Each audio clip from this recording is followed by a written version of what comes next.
It's that time. Inside the Spotlight tonight. Special guest, Ron Weisner.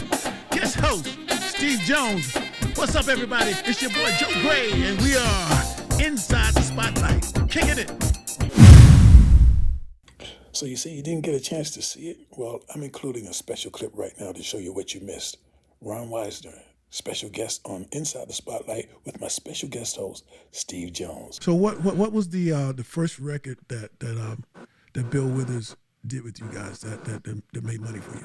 Bill, the first thing that came out, actually it's funny that we talk about the Apollo sometimes, but the first single that came out was what subsequently became the B-side, was a song called Harlem. And then we started experimenting in different cities, and we started getting Ain't No Sunshine played, and then it exploded.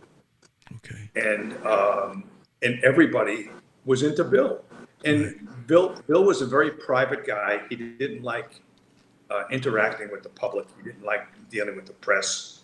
So not many people knew what he looked like because he wasn't out there, and it was all about the music. Right.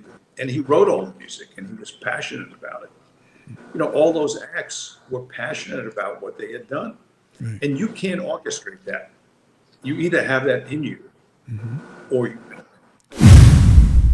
And I remember being on the road sometimes, like with Curtis. He would call and say, why don't you come and spend some time with us? And you get, in those days, you know, you were on a tour bus because, and keep in mind, there's 36, 35 people on the bus.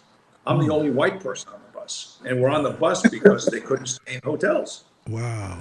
I mean, that was the reality of it. But Curtis, this was prior to his accident, used to pick up the guitar and write songs. He used to pick it up and it just came out of him. Yeah. And he would write songs.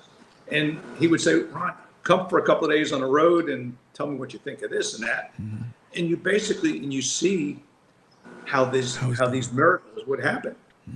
And it would just come out of him. And, you know, and all of them had their own unique way of doing things. And I wasn't quite a big fan of tour buses then, or later on in my career with different acts that I represented, because it just was your time off. The high point of your day is a truck stop for an hour in the middle of nowhere.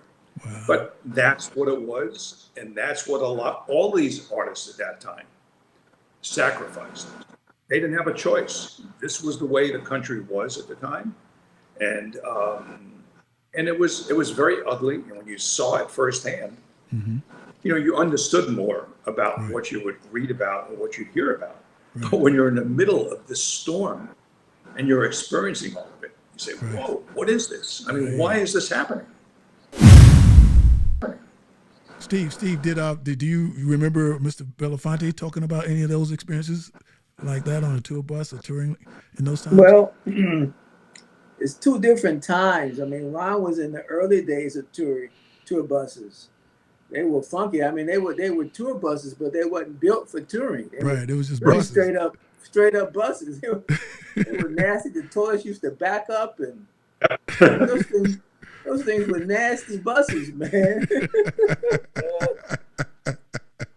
Now, see, I really didn't start. I did some early tours with some nasty buses, but by the time I joined Harry in '85, I was part of a group of production managers who we were changing up that whole bus thing, man.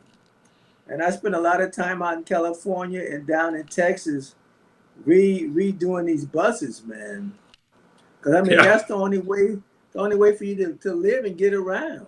Right. And we found this shipbuilder guy who built these beautiful buses all around edges and shit, so you wasn't killing yourself when the bus was going down the road and turning, because you hit a sharp end, man, it could almost kill you. Right. You know, and so no, by the time we got into it, man, we redesigned the buses, man.